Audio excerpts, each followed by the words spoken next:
কুড়িগ্রামে আজকে শীতের প্রভাবটা অন্যান্য দিনের চেয়েও কিন্তু অনেক কম। আজ সকাল 8টার মধ্যেই সূর্যের দেখা মিলেছে।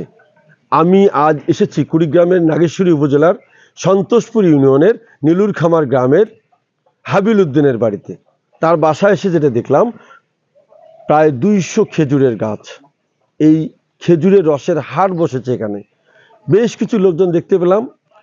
এখানে একজন বিক্রেতাও রয়েছে এবং হাবিল উদ্দিন নিজেই কিন্তু খেজুরের রস বিক্রি করছেন। খেজুরের রসের গুড় তৈরির কারখানা এখানেই, সেখানে গুড় তৈরির প্রস্তুতি চলছে এবং আমি যেটা শুনতে পেলাম, এখানকার গুড় অত্যন্ত ভালো মানের এবং দামও সস্তা।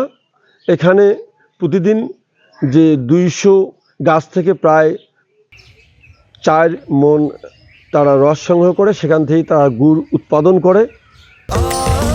স্বাস্থ্যকর অল টাইম ফ্যামিলি কেক, সব সময় অল টাইম হেলদি লাইফ। এবং এলাকার লোক এখানে আসে গুড় নিতে। এই গুড়ের মান ভালো হওয়ায়, সস্তা দামে পাওয়ায় এবং এই এলাকার লোক এতে অত্যন্ত খুশি। এই খেজুর রস বিক্রেতা এবং যার 200 গাছ রয়েছে হাবিল উদ্দিন, তিনি আমাকে জানাবেন। ধরেন আমাদের গাছ 200-র মতন ছিল, তো এখন তা আমার একটি ছেলে, তো উনি আর কি ওই রাজশাহী লোকের কাছ থেকে গাছ কাটা শিখছে। তো এখন আলাদা এখানে কোনো কারিগর নাই, গাছ কাটার লোক নাই, তো ওই ছেলেটা আমার কাজ করে এখানে। তো আলাদা দিন 10 কেজি 12 কেজি করে গুড় নামতেছে দিন। দীর্ঘ আমি বোধহয় 30-40 বছর থেকে গুড়ের ব্যবসায় করি। তো আলাদা গুড়ে আমার কোনো ভেজাল নাই।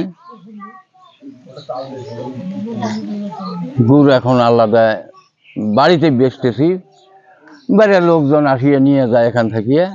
এখন আমার হাট বাজার করা লাগে না, এখান থেকে গুড় সাপ্লাই হয়ে যায়। হাবিল উদ্দিনের একমাত্র ছেলে মোজাফফর হোসেন আমাকে জানাবেন। আমি ছোট থেকে এই দেখি রাজশাহী থেকে লোক আসে এখানে গুড় বানায়। ওরা আমার আব্বা এই গুড় নিয়ে যে বাজারে বিক্রি করে, তা আমি দেখিয়ে শিখলাম, শিখিয়ে এখন গুড় করতেছি। এখন তো ভালোই, মোটামুটি ভালোই ইনকাম হয়, এই জন্যে আমি এই কাজ করতেছি। আজকে প্রায় 20 বছর থেকেই করতেছি গুড়। তবে আমার গুড় এখানে খুব মানসম্মত, গুড় আমার খুব ভালো। এখন গুড় তো আগে সিরিয়াল দিয়ে মানুষ নেয়।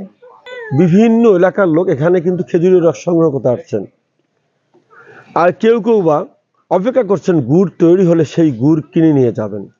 এখানে গুড়ের মান যেমন ভালো, তেমনি দামও সস্তা। এই ছিল আমার কাছে সর্বশেষ সংবাদ।